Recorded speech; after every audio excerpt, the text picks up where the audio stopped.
یاد آتی ہے ہم کو شام و سحر، وہ سکون دل و جان روح و نظر۔ مشہور تابعی حضرت سعید بن المسیب رحمۃ اللہ علیہ کی لڑکی کی شادی کا واقعہ نہایت سبق آموز اور اسلامی تاریخ میں ایثار، ہمدردی، سادگی کی شاندار مثال ہے۔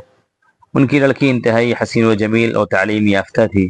بادشاہ وقت عبد الملک اس خاتون کو اپنی بہو بنانا چاہتا تھا۔ اس نے اپنے بیٹے کے لیے شادی کا پیغام بھی بھیجا، لیکن سعید بن المسیب رحمۃ اللہ علیہ نے انکار کر دیا۔ خلیفہ نے بہت دباؤ ڈالا، مختلف قسم کی سختیاں کی، لیکن وہ اپنے انکار پر برابر قائم رہے، اور چند دنوں کے بعد قریش کے ایک نہایت معمولی آدمی ابو وداع کے ساتھ اس کی شادی کر دی، جو ان کے ایک ادنا شاگرد تھے۔ واقعہ کے بارے میں خود ابو وداع کا بیان ہے کہ میں سعید بن المسیب رحمۃ اللہ علیہ کے پاس پابندی سے جا کر بیٹھتا تھا سبق سننے کے لیے۔ ایک مرتبہ چند دنوں کی غیر حاضری کے بعد جانے کا اتفاق ہوا۔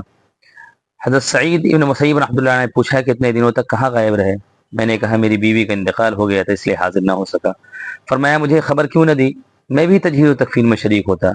تھوڑی دیر کے بعد جب میں اٹھ کر جانے لگا تو انہوں نے کہا کیا تم نے دوسری شادی کا انتظام کیا؟ میں غریب 2-4 پیسے کا آدمی ہوں، میرے ساتھ شادی کون کرے گا؟ میں نے کہا۔ انہوں نے کہا کہ میں انتظام کروں گا، تم تیار رہو۔ میں نے کہا جی ضرور۔ سعید بن مسیب رحمۃ اللہ علیہ نے اسی وقت چند درہم پر میرے ساتھ اپنی بیٹی کا نکاح پڑھوا دیا۔ میں جب وہاں سے اٹھا تو خوشی سے میری سمجھ میں نہ آتا تھا کہ کیا کروں۔ گھر پہنچ کر رخصتی کے لیے فکر میں پڑ گیا۔ شام کے وقت سعید بن مسیب رحمۃ اللہ علیہ نے اپنی لڑکی کو اپنے ساتھ چلنے کا حکم دیا۔ پہلے 2 رکعت نماز ادا کی، 2 رکعت اپنی لڑکی سے پڑھوائی، اس کے بعد اس کو لیے ہوئے میرے گھر پہنچے۔ میں مغرب کے بعد روزہ افطار کرنے جا رہا تھا کہ کسی نے دروازہ کھٹکھٹایا۔ میں نے پوچھا کون؟ جواب ملا سعید۔ میں نے سوچا کہ سعید بن المسیب تو اپنے گھر اور مسجد کے علاوہ کہیں آتے جاتے نہیں، یہ کون سے سعید ہیں؟ اٹھ کر دروازہ کھولا تو دیکھا کہ سعید بن المسیب تھے۔ انہیں دیکھ کر میں نے کہا کہ آپ نے کیوں زحمت کی؟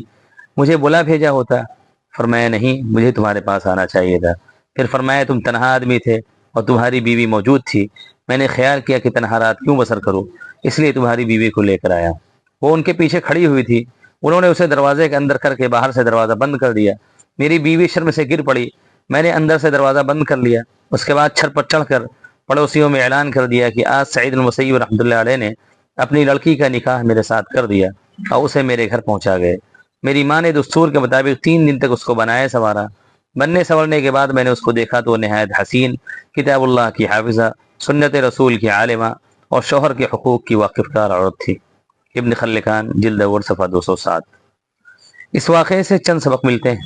ایک پڑھی لکھی حسین و جمیل خاتون جو ایک محدث کی پروردہ بچی تھی، شہر میں اس کے علم، حسن و جمال اور سیرت و کردار کے چرچے تھے، اسے اچھے سے اچھا رشتہ مل سکتا تھا، لیکن لڑکی کے والد نے ایسی تعلیم دی تھی کہ حکومت وقت کے ولی عہد کی ملکہ بننے کے بجائے اس نے ایک غریب طالب علم کی بیوی بننے کو ہنسی خوشی منظور کر لیا اور دنیا پر آخرت کو ترجیح دینے کی شاندار مثال پیش کی، جو ایک مسلمان لڑکی کے لیے تاریخ میں ہمیشہ سنہرے لفظوں میں لکھی جاتی رہے گی۔